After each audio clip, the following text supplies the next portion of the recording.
Jumai Arabila awal kilisheki ijira bakili kemenani anibina nisaba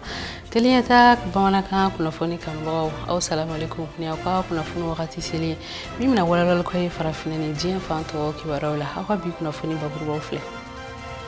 Jakuluba mi sigirendo yasa ga seka ingana mwana mu alini yuruguru ku kon kele na be foma office central de lutte contre l'enrichissement illicite olu uka samba fla ani tan konoto samba fla ani muwa o kuna funu kaseka ore kondi anga jamana nyama colonel Asimi Goitama La jaba mi sigira 50 maison de la presse la ale kuncheli baro kon kera kungo o maison de la presse kele na yasa fe mi kuna fundilo ka bare abseka du bala sharia reta sira fe chugumna Kenya kuna fununa ayala ka fo uka finzigila ka ni o polisi la kawi o masa boyengo olere koni mina na sharia tigila ma fe kasabuke madoni alere koni fali kela ni ay demsen fagala de o kon bolen ko fe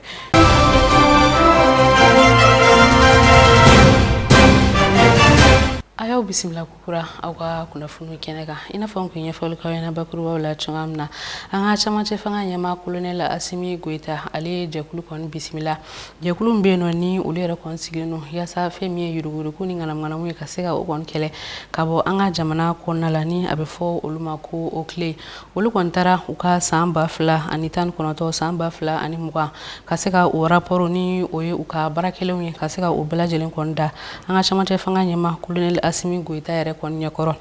ayirala ka fo ko mamun be no ni olu yere koni ngana ngana munke kasega kasabu kon soro ola na be fo mako enrichissement illicite mamun ni o kesa o kasabi kon tari jofo sefawar milliard nani boyongori la samba fla antan kon to samba fla ani mugan temene nununa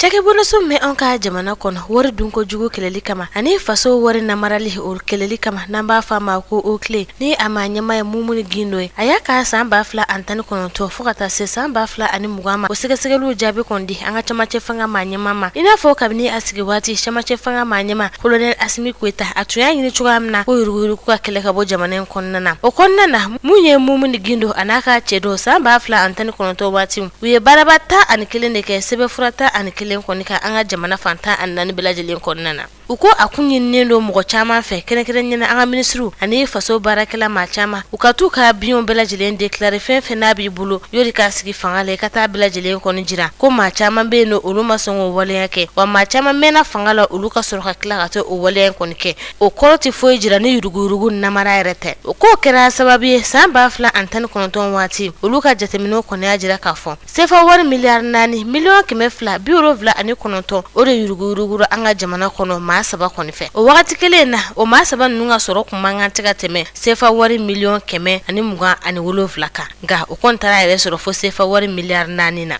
o koro ba jira kafo ma nunun konika soro uya double fo shen bisaba ani saba anga faso na folo ere kuna okle mauka samba fla ani muga jatemino konnana uye mu jabi da anga chamache fanga manyema konima ko ma woro koni yera samba fla ani muga konnana ulo fana jamana na folo yelema nika bla ukelen togola sabla sefa wari milliard fla million ke ma wolo fla anta ani duru ori yera ulo koniko kasoro ututai ni ma woro nunu noka mu ye du bisaba ni wolo fla o yera terrain keme ani biolo fla ni sheki ofana bubulo hectare keme ani biolo fla ni woro ofana bubulu bangi konnana ukana folo mbeno obetase fo sefa wari milliard fla ani million keme duru ani bishegi ani shegima o wakati kile na neni man nunga soro ere franyonka anga jamana ka bara konnana akuma nga teme sefa wari million keme saba anta ani wolo vlaka nga akontara ere soro fo milliard fla la wo sababu yake faso na folo ere shweni okle chake bona so mauka ni jabe mulu kondile fle anga chamache fanga manyema ma ate fo ijira chamache fanga mawo ere ka bara ere yeliku sabula inafo usigido ukone ajira jamana duna kubu yuruguru ku konikele jasa bela jele mesika kenya soro chuga amina kanyi bela jele mesika jisa numa soro bela jele mesika kala ere konike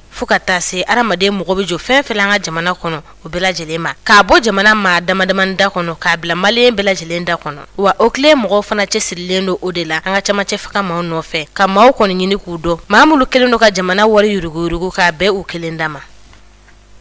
An ka camancɛ fanga ɲɛmaa Colonel Asimi Goita ale ye ɲumanya wale minnu kɔni ta ka o sigi sen kan ni camancɛ fanga yɛrɛ kɔnɔna la ni o de ka dɛmɛ yɛrɛ kɔni don dɛsɛbaatɔw ma an ka région kɔnɔna la a baaraw kɔni bɛ ka taga ɲɛ halisa o kɔnɔna la u ye dɛmɛ yɛrɛ kɔni taga ɲɛsin an ka sigi région sabanan maaw ma u bɔlen kɔ Buguni Kolonjɛba fo ka taa se yɔrɔ wɛrɛw ma o de kɔnɔna la Colonel Asimi Goita ale ka maaw ni o ye a ka cidenw ye o kɔnɔna la conseiller spécial du chef de l'État, colonel Hassan Bajalo Touré, ale ni a ka cɛdenw u ye wulikajɔ kɛ ka taa Denbala ni ale yɛrɛ filɛ nin ye Sikaso yɛrɛ masuruna la a kɛra tarata tɛmɛnen ni o bɛnna octobre kalo tile 12 ma yaasa ka se ka taa balo fo ka taa se kalaminɛnw ale ni ɲɔsimansiw ka taa o di nin yɔrɔ kofɔlen ninnu maa ninnu ma fɛn min ye nin yɔrɔ kofɔlen yɛrɛ maire ye Musa Kulibali ale a yira k'a fɔ ko nin kɛra nisɔndiyakoba de ye ale ma wa ko nin kɛra don ye ale yɛrɛ kɔni tɛna ɲina don kɔ ani a ka dugudenw bɛɛ lajɛlen. Ministre ɲɛma Choguel Kokala Maïga ale ye Haut Conseil des collectivités olu ka délégation maaw dɔ kɔni bisimila a dagayɔrɔ yɛrɛ la o kɔnɔna la ni o ɲɛmɔgɔ yɛrɛ de ye Mamadu Satigi Jakite ye o de senfɛ fɛn min ye nin jɛkulu kofɔlen ye o ye a yira k'a fɔ ko ministre ɲɛma Choguel Kokala Maïga u kɔni bɛ fɛ a ka ye u ka lajɛbala min kɔni dayɛlɛn'u bɛna kɛ novembre kalo nata ninnu na ni o de ye u ka session ye o de senfɛ u tilala ka laɲini dɔ kɛ ministre ɲɛma fɛ tuguni ni o de ye ko u kɔni sen ka ye fɛn min ye assise nationale de la refondation ale bɛ fɛ u ka jɛkulu maaw u kɔni nɔba ka ye a kɔnɔna la ni o de bɛna kɛ sigiba ye min kan ka kɛ novembre kalo nata ninnu yɛrɛ la yaasa fɛn min ye Mali kura ye o bɛ se ka jɔ cogoya min na Amadu Ɲamile bɛ walawalali kɛ o la.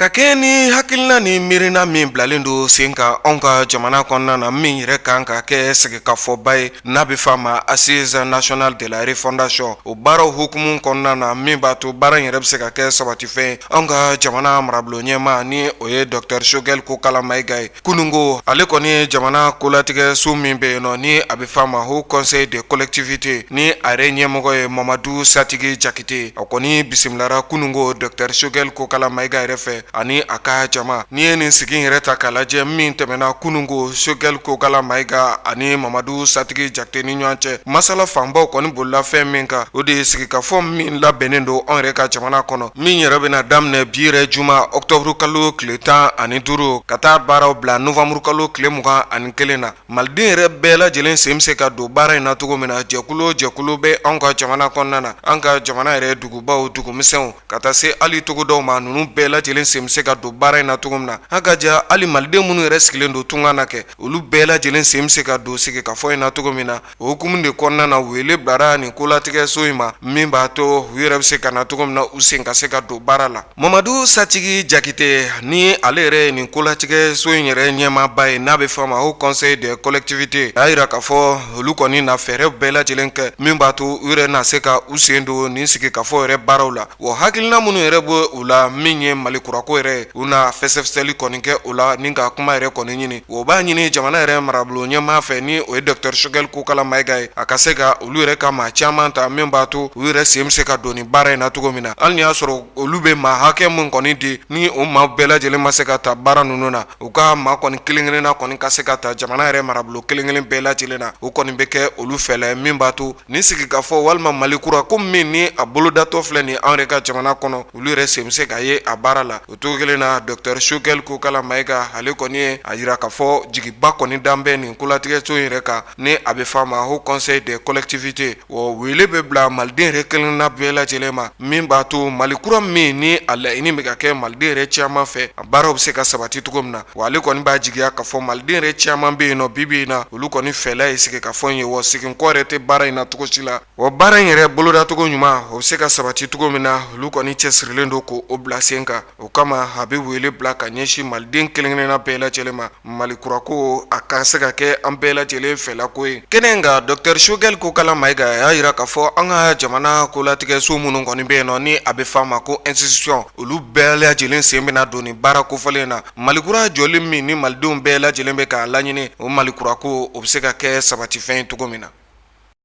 Lajaba dɔ sigira sen kan Maison de la Presse la ni o ye kunnafonidilaw yɛrɛ tɔgɔlaso ye. Lajɛ min ni o yɛrɛ daminɛna octobre kalo tile 11 tɛmɛnen ni o bɛnna tɛnɛndonya ma. A baara kuncɛliw olu bɛɛ lajɛlen kɛra kunungo octobre kalo tile 14. A kɛnɛ kan fɛn min ye Maison de la Presse o ɲɛmɔgɔ fo ka taa se kunnafonidilaw caman ma olu kun bɛ a kɛnɛ kofɔlen kan. Ni kilena lajɛ in kɔnɔna la maa minnu kɔni bɛ ni olu yɛrɛ kɔni senyera ni lajɛ in na ni o de ye kiritigilamaw société civile fo ka taa se kunnafonidilaw ma u ka kumaɲɔgɔnɲɔ bolila fɛn minnu kan o de ye ka se ka journalisiya yɛrɛ baara ka se ka a lakurakuraya ani ka fɛɛrɛ kuraw sigi sen kan. Maa minnu fɛnɛ bɛ ni a bɛ fɔ olu ma ko presse en ligne ni olu ye bɔlɔlɔsira kunnafonidilaw ye ka se ka olu yɛrɛ fɛnɛ ka baaraw ka se ka a don bala sariya yɛrɛ tasira fɛ o n'a ɲɔgɔnna caman. An ye tile 4 sigi min kɛ ka bɔ tɛnɛn na ka se alamisa ma a bɛna baara dɔ de dafa an tun ye min kɛ Segu le 27 février 2021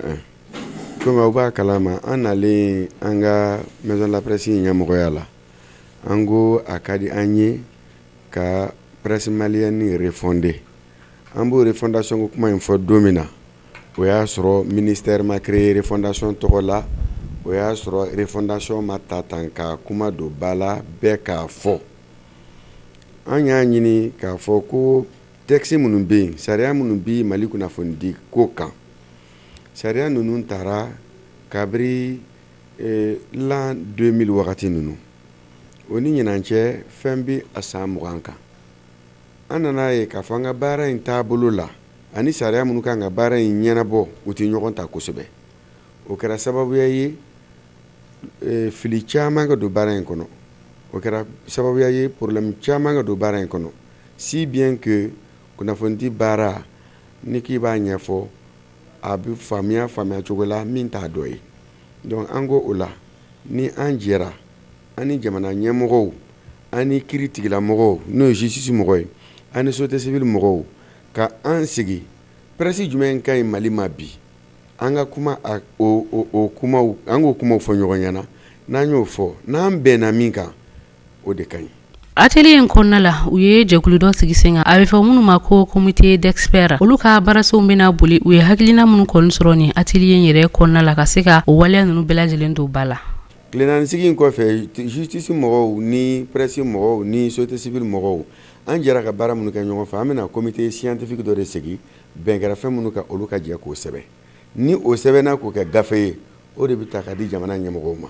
taayɔrɔ 2 b'a la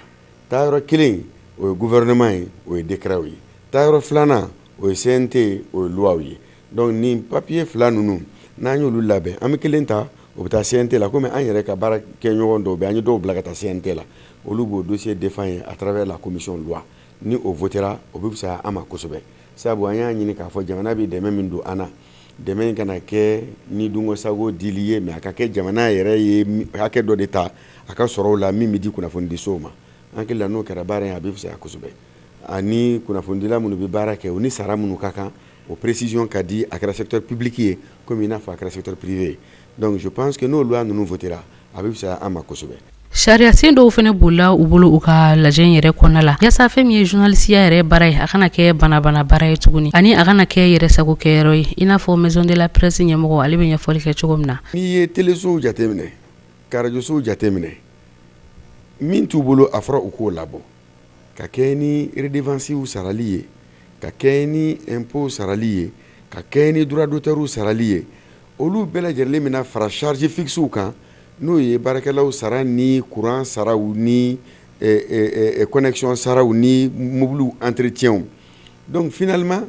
nin bɛɛ ɲininen don ni téléso ni radioso ninnu fɛ wagati la waati min fana na gɛlɛya bɛ yen donc ni a ma lajɛlana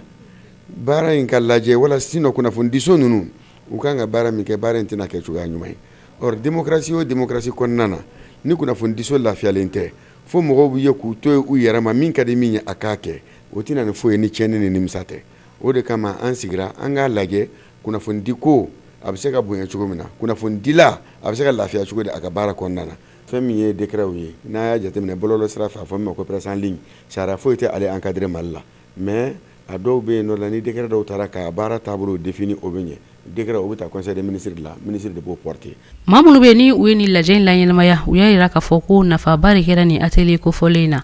An y'a jateminɛ k'a fɔ journaliste bɛ se ka baara kɛ hukumu jumɛn kɔnɔna la n'a y'a sɔrɔ a bɛ sariya kan. Ni journaliste filila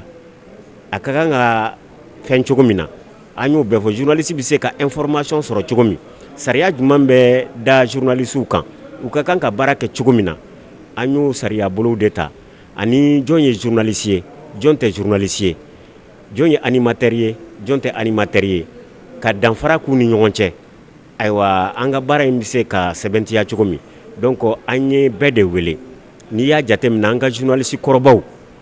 mun y'a daminɛ kabiri 80 waati an y'a bɛɛ de wele ka na ka fara denmisɛnninw kan ni mun ye cɛmancɛla mɔgɔw ye, ka bɛɛ de wele a bɛ maa 100 bɔ a ka ca n'o ye. An y'o wele ka tile 4 sigi nin kɛ. An ye nin baara in daminɛ lundi il y a 4 jours. A nafa fɔlɔfɔlɔ ye mun ye ka bɛn ka an ka sɔn k'an sigi an ka kuma an bɛ se ka presse réorganiser cogo min. Nafa filanan ye mun ye génération 3 de tun bɛ yan n'a bɛ fɔ la nouvelle génération, la génération intermédiaire et nos aînés. Bon, an bɛ ka sigi ka an ka hakilinaw di k'an ka expérience partager, o y'a nafaba dɔ ye. A nafa wɛrɛ tun ye mun ye fana an sera ka sariya an ka sariya kisɛ minnu bɛ yen nɔ an sera k'olu dɔw visiter olu dɔw redynamiser pour que au moins acteurs courants minnu bɛ média la bi bi in na olu bɛ se ka ta sen kan cogo min. An kɔni hakilina b'a la k'a fɔ pour que ka an bɛɛ nafa nin ko la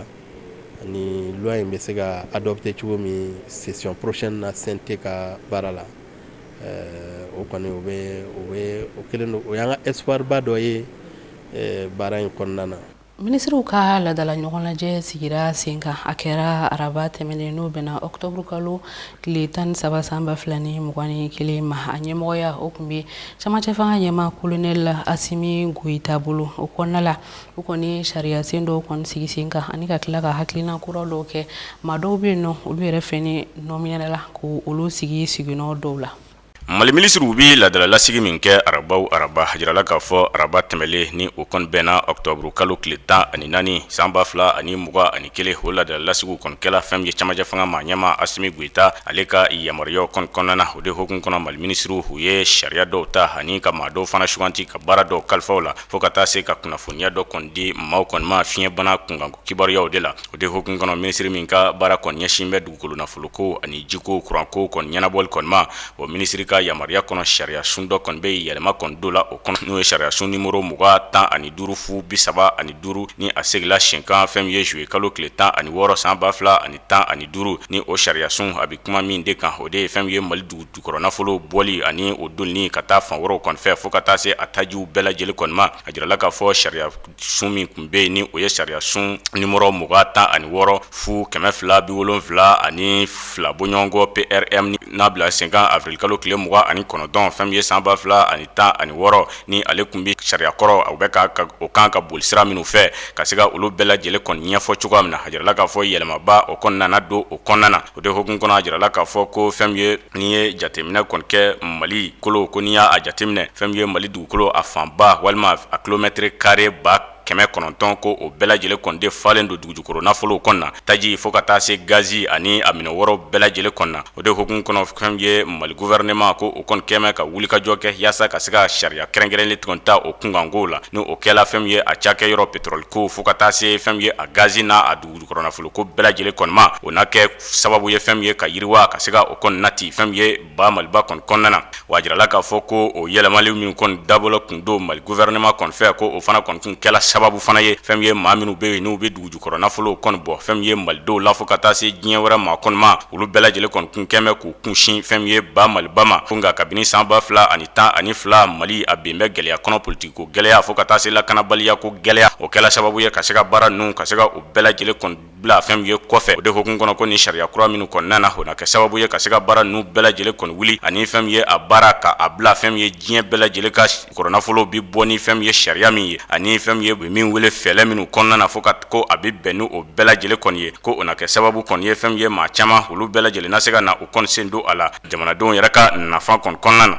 wa jirala k'a fɔ ko o na kɛ sababu fana ye fɛn ye dugujukɔrɔ nafolo ko a ɲinini fɛn ye ka se ka yangaba kɔni don a la Mali kɔnɔ ani k'a bila fɛn ye sariya ɲumanw kɔni kɔnɔna na ani ka se ka maa minnu be yen ni olu bi a bɔ ka se ka olu fana kɔni wele walima fɛn ye ka olu dusukun kɔni min yaasa u na se ka fɛn ye u ka kasabiw kɔni don a la yaasa a baaraw na se ka kɛ cogoya min na wa jirala k'a fɔ ko Mali ko kabini san 2006 waati u y'o sen don fɛn ye jɛkulu dɔ la jɛkulu min ni u b'a wele ko extractive ni o ye jɛkulu min kɔni ɲɛsin bɛ fɛn min de ma dugukolo nafolo min be yen ni o bi bɔ o ka kɛ jɛliya kɔni kɔnɔna na bɛɛ lajɛlen ka i ka nafa kɔni sɔrɔ a la ko o de hokun kɔnɔna na sa fɛn ye Mali dugukolo taji ani fɛn ye gazi ani fɛn be yen ni o bi sɔrɔ dugukolo kɔni jukɔrɔ ko Mali ko o kɔni kun ye o sen dɔ ni jɛkulu in na ni o y'a tɔgɔda norme initiative pour la transparence des industries extractives o ti dɔwɛrɛ ye fɛn ye dugukolo nafolo minnu kɔni bi bɔ o ka bɔ jɛliya kɔnɔ bɛɛ ka a nafa kɔni sɔrɔ cogoya min na ko o de hokun kɔnɔ ko a bi jakoyasa maa minnu be yen ni olu kɔni b'a fɛ k'u se don na n'u ye cakɛyɔrɔ n'u kɔni ye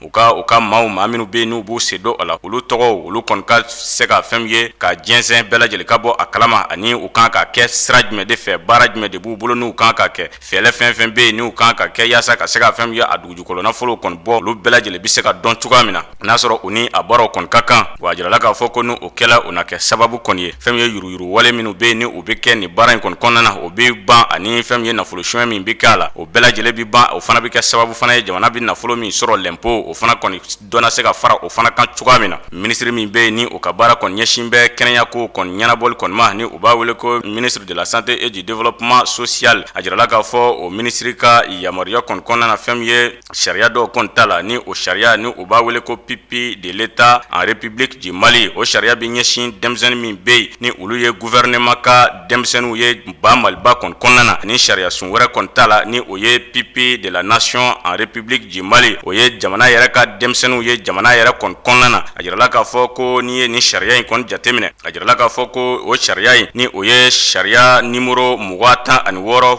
fu 58 ni a bilala sen kan kabini décembre kalo tile 27 san 2016 ko a takun ti dɔwɛrɛ ye fɛn ye jamana gouvernement olu ka denmisɛnninw ba maliba kɔnɔ ani jamana yɛrɛ ka denmisɛnninw ba maliba kɔni kɔnɔna na a jirala k'a fɔ ko a sariya takun ti dɔwɛrɛ ye yaasa fɛn ye ka se ka denmisɛnninw k'u lakana ani k'u bila u ka hakɛw bɛɛ lajɛlen de kɔnɔna na ko ni sariya ninnu kɔni de hokun kɔnɔna na sa ko o kɔni ye denmisɛnnin minnu kun ta k'a jira ka denmisɛnnin hakɛ minnu be yen ni u ta la k'a jira k'a fɔ ko ni ye jamana gouvernement olu ka denmisɛnninw ye jamana ba maliba kɔni kɔnɔna na ko u bɛnna denmisɛnnin 62 bɔɲɔgɔnko kɔni ma nka jamana yɛrɛ ba maliba ka denmisɛnninw ba maliba kɔni kɔnɔna na ko u teli jɔ denmisɛnnin 338 bɔɲɔgɔnko kɔni de la o de hokun kɔnɔ a jirala k'a fɔ ko baara minnu be yen ni u bɛna kɛ olu kɔni ye fufalaki o ti dɔwɛrɛ ye fɛn ye ka se ka denmisɛnnin ninnu k'u ka banaw k'u furakɛ ka bɔ u la gansan fo ka taa se fɛn ye ka dɔw be ka olu ka lakɔli fɛn ye ka taa duguma fo ka taa se camajɛ lakɔli kɔni na ka olu bɛɛ lajɛlen kɔni ka saraw kɛ u ye u ka se ka kalan kɔni kɛ gansan cogoya min na ani fo ka taa kɛ fɛn ye ka kasabi dɔ fana kɔni di u ma u ka se ka baara dɔw kɔni kala fo ka taa se fɛn ye fan wɛrɛw fɛ walima Mali yɛrɛ kɔnɔ ko jamana bɛ jɔ ni o kasabiw bɛɛ lajɛlen kɔni ye wa fɛn ye ko fɛn ye bursi ni o ye yamaruya gafe ko o bi di dɔw fana kɔni ma u ka se ka taa u ka sanfɛkɛlaw fana kɔni kɛ jamana ko a na jɔ ni u bɛɛ lajɛlen fana kɔni ye wa jirala k'a fɔ dɔw fana be u bi bila kalankɛyɔrɔ jolen dɔw la yaasa u na se k'u ka kalaw kɔni kɛ o yɔrɔ kɔni na cogoya min na ministre min be yen ni u ka baara fana kɔni ɲɛsin bɛ fɛn ye Mali dugukoloko soko fo ka taa se jamana yɛrɛ yɛlɛmani ka se ka olu bɛɛ lajɛlen kɔni ko kɔni ɲɛnabɔ cogoya min na n'u b'a wele ko ministre de l'urbanisme de l'habitat des domaines de l'aménagement du territoire de la population a jirala k'a fɔ o ministre ka yamaruya kɔni kɔnɔna na ko fɛn ye sɔnkɛla a ka baara dɔ kɔni de ma o de hokun kɔnɔ a y'a jira k'a fɔ ko u kɛn bɛ ka baara dɔ kɔni boloda baara min ni a bɛ ka boli Mali siraba numero 27 kɔni kan ni o ye Bamako Kulukɔrɔ ani ka segi kana Bamako kon konna na cogoya min na a jirala k'a fɔ ni ye nin sira numéro 27 in kɔni lajɛ ko ina ye k'a fɔ ko a kilomètre ko a bɛ t'i jɔ fo kilomètre 9 ani mètre 40 ani 2 bɔɲɔgɔnko kɔnde la k'a ta fɛn min ye siraw bi ɲɔgɔn kunbɛn yɔrɔ min na fɛn min ye dunanjigiso min bɛ yen ni a bɛ boli ka sɔn bugu ka taa ye fɛn min ye ka taa Kulukɔrɔ yanfa kɔni fɛ o de hukumu kɔnɔ a y'a jira k'a fɔ ko o baara minnu bɛ yen ni a sira kan ka dilan ka taa o yɔrɔ la k'a fɛrɛ ko o de hukumu kɔnɔ yaasa sira in ka dilan ka fɛrɛ ko a kɔni ko a bɛna yɛlɛ maa dɔw ka fɛn min ye yɔrɔ kɔni kan n'u ye kɛ yɛrɛ ye cakɛyɔrɔ dɔw kɔni ye walima maa dɔw ka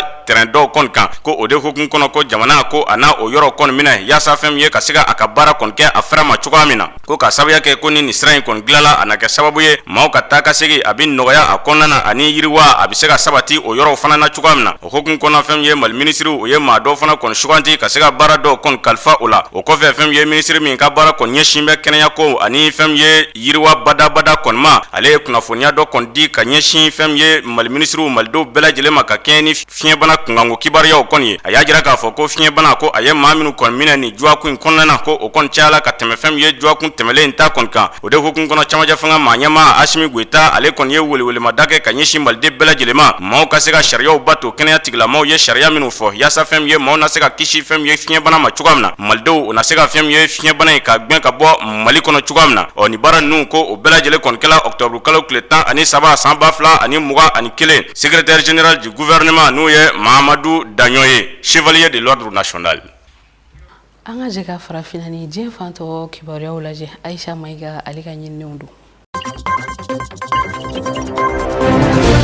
Guinée-Bissau jamana kɔnɔna la u ka fintigilakaw ka ɲɛma n'a bɛ fɔ ma ko chef état major des armées ale kɔni a yira ka fɔ alamisadon k'u kɔni nana bɔ a kalama ko fɛn min ye coup d'état dɔ ye k'o yɛrɛ kɔni tun bɛ ka labɛn u ka jamana kɔnɔ walasa k'u ka jamana ɲɛma yɛrɛ ka fanga jaso a y'a yira ka fɔ a ka kumaw kɔnɔna la ko u ka fintigilaka minnu bɛ yen n'a bɛ fɔ olu ma ko forces armées révolutionnaires du peuple ko olu kɔni bɛ ka wari di u ka fintigilakaw ma ka u yɛrɛ hakili salo walasa u bɛ se ka fanga jaso kɛ Guinée-Bissau jamana kɔnɔna la i n'a fɔ u ka fintigilakaw ka ɲɛmaaba Biage Nanta ale yɛrɛ ye a ɲɛfɔ cogoya min na a y'a yira k'a fɔ hali sisan a ka kumaw kɔnɔna la ko wari kɔni dira fintigilaka minnu ma walasa ka nin waleya cɛjugu in kɛ ko olu yɛrɛ de tilala ka bɔ ka taa kuma ɲɛfɔ u ka ɲɛmaw ye bɔ kɛra nin ko in yɛrɛ kalama kuma min na o y'a sɔrɔ fɛn min ye Guinée-Bissau jamana ɲɛma ye Umaru Sisoko Ambalu ale yɛrɛ kɔni bɛ tile 2 tagama dɔ la ni o bɛ don a ka jamana ɲɛmaya baaraw yɛrɛ kɔni kɔnɔna la hakili lajigila Guinée-Bissau kɔni ye jamana ye mun y'a ka yɛrɛma hɔrɔnya ta san 1974 ni jamana kofɔlen kɔni tun bɛ Portugais ka mara de kɔni kɔnɔna la wa maa minnu yɛrɛ kɛra sababu ye ka se ka jamana in ka yɛrɛma hɔrɔnya d'a ma o ye Parti africain pour l'indépendance de la Guinée et du Cap-Vert maaw de ni ale ɲɛmaaba yɛrɛ kun ye Amilcar Cabral ni u y'ale yɛrɛ kɔni bɔnɛ a ni na san 1973 wagatiw la.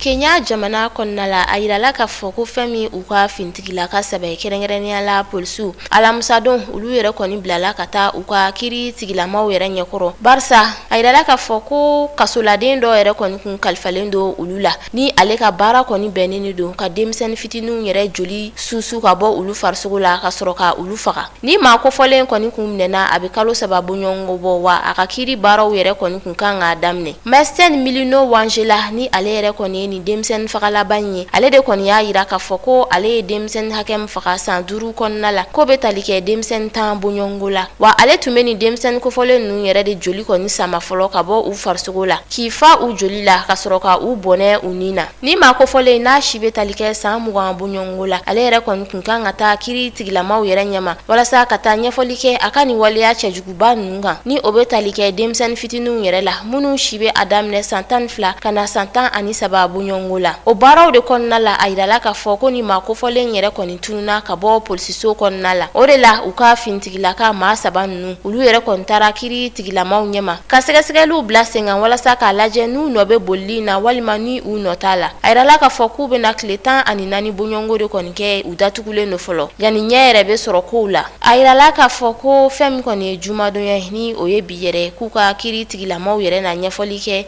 ni fintigilaka kofɔlen ninnu yɛrɛ ka kow tacogo kan.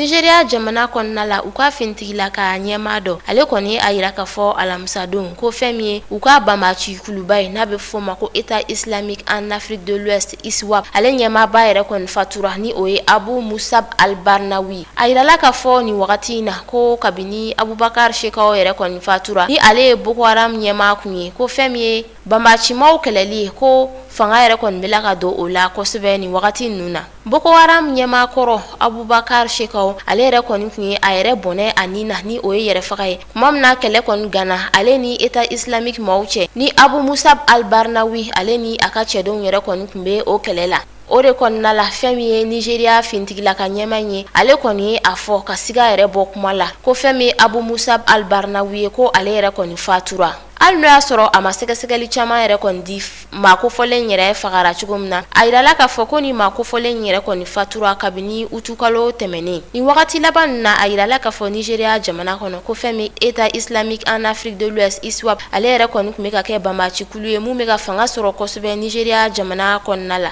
mais kalo tɛmɛnen Abu Musab al-Barnawi ale yɛrɛ de kɔni kun ye ɲɛfɔli kɛ maaw ye k'a yira k'a fɔ ko fɛn min Abubakar Shekau ni o ye Boko Haram ɲɛma ye ko o kɔni fatura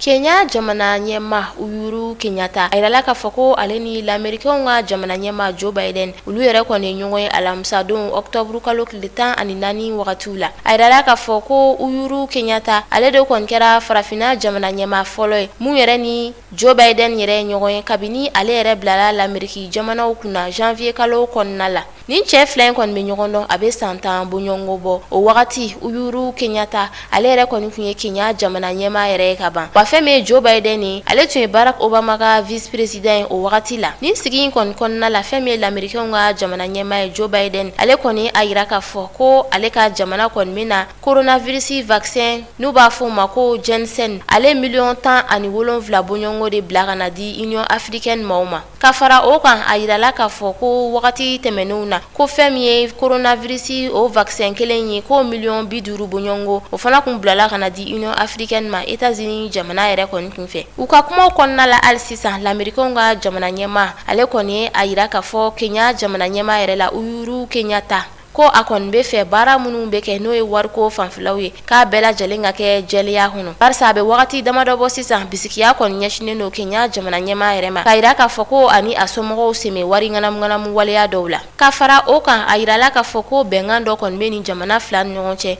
ni o bɛ tali kɛ u ka feerefɛnw yɛrɛ dédouanement ko la o bɛnkan sɛbɛn kɔni kan ka ban san 2025 wagatiw la a yirala k'a fɔ k'u bɛna sigi ka tila ka kuma o fana kan o baaraw bɛ se ka don ba la cogoya min na u ka kumaw kɔni nana kuncɛ ni mun ye o ye lakana ni banbaci waleyaw yɛrɛ kɛlɛli ye barisa ni ye Kenya jamana yɛrɛ jateminɛ ale kɔni lamininen don ni Somali ye ni banbaci ma shebabuw bɛ lamaga sugu bɛɛ la yen nɔ Ethiopie mun fana ye u sigiɲɔgɔn ye an bɛ wagati min na i n'a fɔ bi kɛlɛ fana bɛ o yɔrɔ la n'a bɛ fɔ ma ko conflit au Tigre ka sigi ka kuma lakanako yɛrɛ kan o kɔni kɛra wajibi ye Kenya jamana yɛrɛ kɔni bolo